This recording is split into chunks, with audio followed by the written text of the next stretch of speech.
Приветствую всех на канале Магия Песка. Мои дорогие зрители, меня зовут Ольга, и сегодня для вас я сделаю отсыпочку на такую тему. Кто по вам безумно скучает? Кто скучает до слез? Загадайте, пожалуйста, на себя, ни о ком не думайте, песочек все покажет сам. Я прошу высшие силы дать мне возможность ответить на все ваши вопросы и послать для вас только лишь самую важную, нужную и полезную информацию.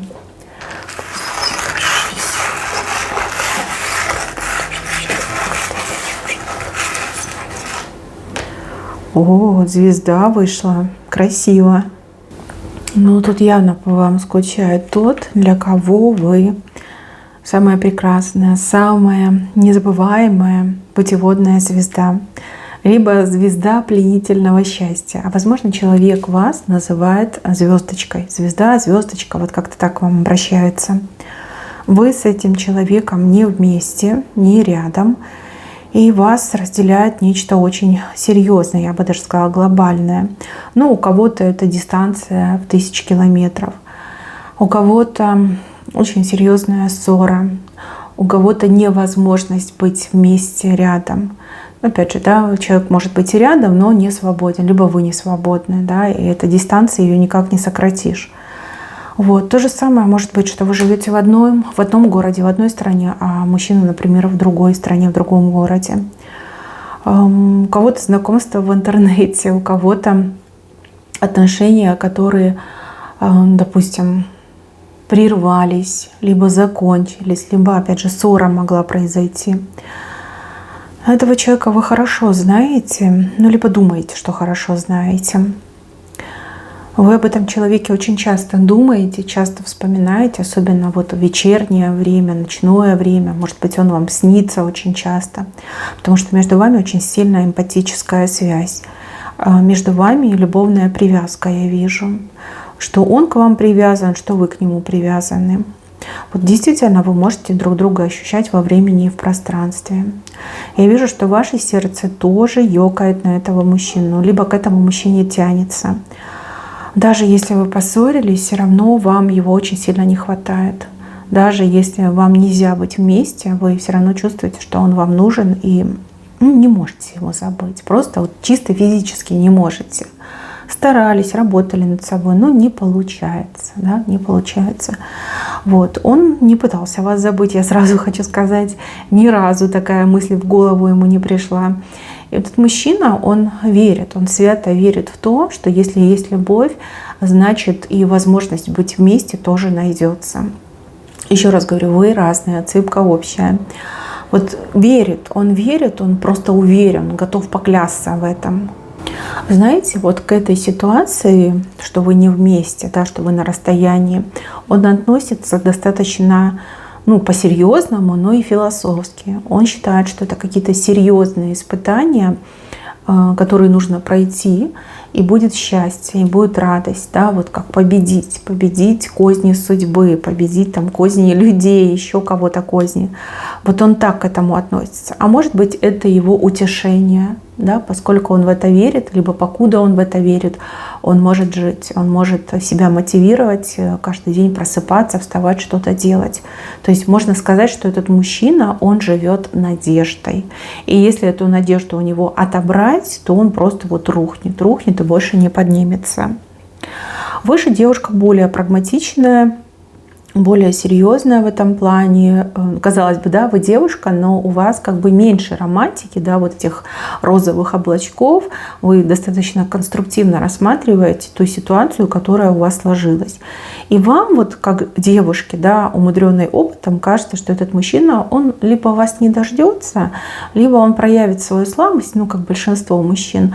Мы все знаем прекрасно, что мужчины, у них немножко по-другому работает организм, да, и они привыкли от рождения ни в чем себе, особенно в этом, не отказывать.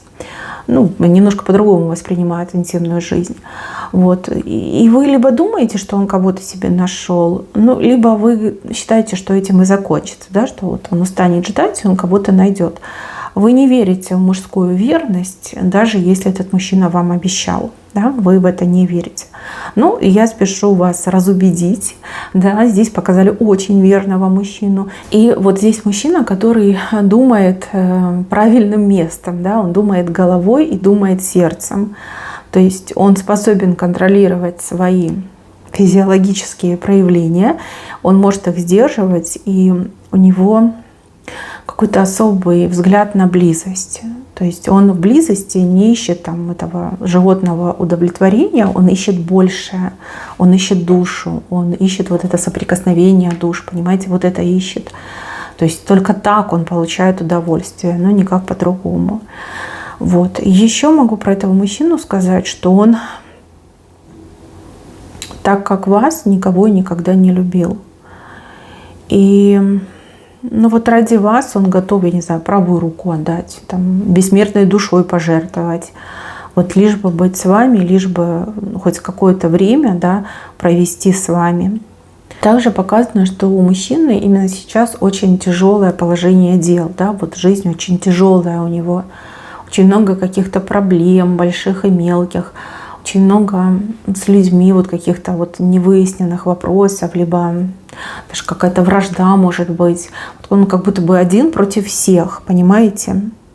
И только лишь любовь к вам держит его на плаву. Вот, ну, как я говорила, да, вы его стимул жить дальше, бороться с проблемами, там, решать их и идти вперед. Вот вера в то, что вы будете вместе. Также у этого мужчины большой круг людей, которые с него берут. Вот они от него как отрывают даже, да. Может быть, на содержании у него эти люди находятся, либо он обязан этим людям, либо должен этим людям. Там семья, родственники. Может быть, он работает на таких людей, которые вот просто там его гоняют, как сидорову козу, и вот до упадка сил. Может быть, он живет в какой-то опасной обстановке, ему приходится с кем-то договариваться, да, чтобы все было спокойно. Может быть, там, где он работает, да, какие-то очень серьезные проблемы есть. Но его это все не пугает, потому что есть вы, и он верит в то, что вы будете вместе. То есть он такой, я все могу пережить, но вот чего я не переживу, если мне скажут, что мы не будем вместе, да, либо если она от меня там прям категорически откажется. Еще вот идет мне, что мужчина как-то пытается следить за вами, за вашей жизнью. Вот насколько у него это получается, насколько есть доступ к вам, там, к вашим соцсетям, может быть, общие какие-то знакомые. Он вот старается быть в курсе событий. Больше всего он боится, что вас кто-то обидит, а его не будет рядом. И тогда ему, как мужчине, да, грош цена. Он такой, как так, да, я любимую женщину не спас, не защитил. Что же я за мужчина такой, да, что со мной не так? Ему действительно без вас тошно, плохо, аж до слез. И этот мужчина, он спасается тем, что у него то ли фотография ваша есть, то ли какая-то ваша вещь, а может быть и то, и другое. Он постоянно с этой фотографией вашей везде ходит, он с ней разговаривает, он любуется на вас. Он вам что-то там объясняет, рассказывает, знаете, как это, уговаривает даже на что-то. Ну, а если вещь, то он эту вещь постоянно носит там, где сердце у него, да, вот в кармане, я так понимаю, либо, в принципе, на себя надевает, там, где сердце носит, спит, скорее всего, с этой вещью. Может, там шарфик какой-то ваш, да, либо что-то вот, что вы оставили, либо то, что он смог прихватить у вас. Да, прям не расстается с этой вещью, не расстается. И даже если он женат, он все равно хранит вашу фотографию, все равно хранит эту вещь. Если он женат, то его жена, скорее всего, в курсе того, что есть вы, и того, что он полностью свое сердце отдал вам. Но она не хочет терять этого мужчину, вцепилась в него просто вот зубами, когтями, всем, чем смогла. Здесь ничего нет про любовь. Здесь больше про деньги и больше про статус, да, положение. То есть ей не хочется там, иметь статус разведенки, ей не хочется терять ту жизнь, к которой она привыкла. Да. Ну вот, поскольку здесь очень много людей от него берут, да, возможно, она берет, и родственники берут, там, все берут, да, кому не лень берут. И ей, конечно, не хочется. И эта женщина, она, жена, она готова пойти на все, лишь бы вот мужчину удержать рядом с собой. Да? Это и шантаж, и магия, и угрозы, и укоры. И вот все, что под руку попадается, либо любая возможность, она ее использует. Хотя она понимает, что мужчина как бы уже ей не принадлежит. Просто не принадлежит. Вот, она это понимает. Понимает, осознает, но не хочет это признавать. Да? Вот. И я вижу, что сейчас между вами действительно нет возможности быть вместе, но у вас две точки показаны, когда вот здесь первая точка, вы встречаетесь, общаетесь, глазу на глаз у вас встреча идет. Для вас это будет большой неожиданностью, а для мужчины это прям спланированная акция. И вторая точка у вас случится чуть позже, да, когда вы будете оба принимать решения. Даже не оба, а вы больше будете принимать решения. Мужчина к вам зайдет, ангел его ведет, да, покровительствует, и вы будете принимать решения. Если честно, я вижу вас с косой. Коса, волосы, да, заплетены в косу. Этот знак мне о многом говорит. О том, что вы примите то, что он будет вам говорить, либо согласитесь, да, на его предложение, ответите утвердительно «да». Если волосы распущены, то это дорога. Да, дорога куда-то, дорога в новую жизнь. То, что волосы заплетены в косу, это говорит о том, что женщина меняет свой статус. Да, теперь она не девушка, теперь она жена. Если это ваш бывший муж, либо настоящий, но вы живете в разных местах, то это восстановление отношений, все хорошо будет. Две точки.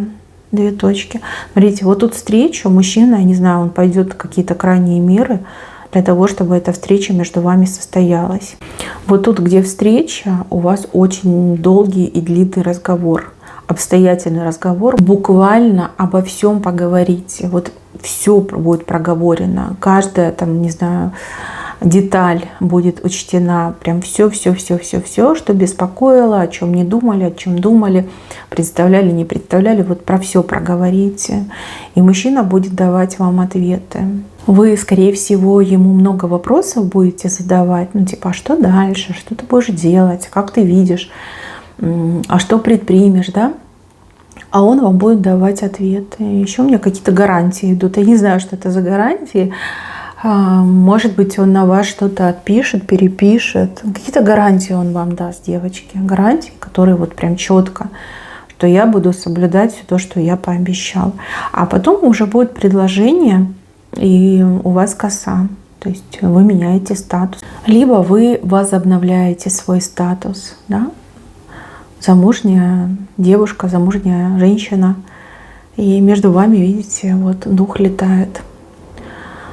Потому что вы должны быть вместе, потому что вы по судьбе. И еще, мои хорошие, вот не касаемся мужчины, а касаемся именно вас. У вас какое-то новое дело, буквально вот на пороге. Новое дело, новая работа, новый бизнес, новое увлечение. Вы все разные. Что-то, чего раньше никогда не было, что-то, что вас как прославит, принесет вам деньги и какие-то незабываемые ощущения, впечатления. То есть чем-то вы должны заняться, либо займетесь, это вам по судьбе, вам от этого не уйти, вы будете это делать. У вас какие-то новые незабываемые ощущения. Прям по-другому себя ощущаете, по-другому даже выглядеть будете, и даже взгляд у вас поменяется. Мне вообще идет, что это на благо вам пойдет. Если вы искали работу, либо вы искали дело по душе, может быть, вы скучали, да, может, вам хобби какое-то нужно было, обязательно найдете. И вот почему-то показано, что это вас еще и как-то прославит. Прославит, допустим, в своих кругах, в профессиональных кругах, например, среди знакомых, либо это даже мировая какая-то слава, популярность. Но вы прям найдете дело по душе, вы точно найдете. И оно у вас прям выстрелит. Ярким фейерверком выстрелит. Но это про славу, это про популярность, про известность. Как экспертом станете, либо выдающимся человеком, да, очень много внимания на себя обратите. И также вас предупреждают по поводу дурных глаз, коих очень много вокруг вас. Возможно, даже то, что вы не можете быть с любимым человеком, либо отношения с любимым человеком, ну вот зашли в такой глухой угол, это все вот вина темных глаз, вина завистников. Да, возможно, у вас есть очень много завистников. Надо что-то с этим делать, ну как минимум какой-то берег, амулет, молитву еще можно, ну и как максимум устанавливать на себя защиту. Чем сильнее защита, тем лучше. А если комбинировать, да, и защита, и амулет, и молитва, там все, что сможете собрать, то прям будет очень хорошо. Вы очень яркая женщина, вы очень яркая девушка, и, скорее всего, поэтому вы всегда в центре внимания, в эпицентре событий. А люди ведь они такие, да, вот они своей жизнью не живут, им вот чужую подавай, да еще и на блюдце с голубой каемочкой. Никто бревна в своем глазу не видит, зато соринку в чужом пытаются там всем миром рассмотреть. Вы должны это учитывать. И еще вам просят передать, что вот язык, видите, вас никто не пытается обидеть, вам просто хотят сказать, что вот меньше нужно про себя рассказывать, либо меньше делиться своими какими-то личными сокровенными вещами. То есть идеями, задумками, тайнами, отношениями с этим мужчиной. Да? Не нужно с этим ни с кем делиться. Вот язык мой, враг мой, да, вот из этой серии. Будьте потише. Да, соблюдайте режим тишины, и все будет хорошо. Все будет хорошо. Вообще вы и мужчина к концу этого года, ну, вы буквально на пороге новой жизни будете стоять. И для него как обновление новая жизнь, и для вас обновление новая жизнь. Вот. Мне вот кажется, что вы вдвоем в эту новую жизнь войдете рука об руку. Да, потому что все-таки ангел вас ведет, дух. Здесь хорошая на самом деле отсыпка. Да, она очень болезненная в начале, потому что и вам без мужчины плохо, и он там слезы по вам льет. Он действительно слезы льет. Иногда, знаете, так на него накатит. Он такой, ну как так, да, я взрослый мужчина, я взрослый человек, но почему я не могу быть счастливым? Почему я не могу быть с той, кого я так сильно люблю? И вот прям глаза мокрые становятся, красные и мокрые.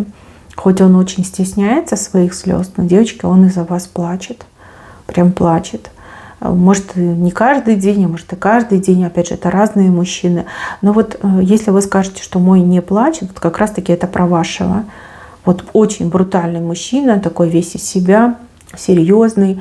И вот глаза красные, и ну, слезы в глазах стоят. Так ему горько. И еще знаете, что мне не нравится? Что вот эта невыплаканная боль, она очень сильно влияет на его сердечно-сосудистую систему. То есть, ну, сами понимаете, да, если моторчик барахлит, то с таким стрессом, с такой болью, да, может и даже что-то приключиться. То есть, ну, у него, скорее всего, сердце болит. И именно болит как орган, да, из-за того, что нервная система не вытягивает. Но опять же, это временное обстоятельство, для чего-то нужен этот опыт в жизни и ему, и вам. А может быть, это то самое испытание на любовь, которое вы оба должны пройти для того, чтобы в будущем друг друга очень ценить, уважать, любить и любой ценой хранить ваш союз, ваш счастливый будущий брак. Мои хорошие, на этом у меня все. Берегите себя. Всем спасибо за внимание. Всем пока-пока.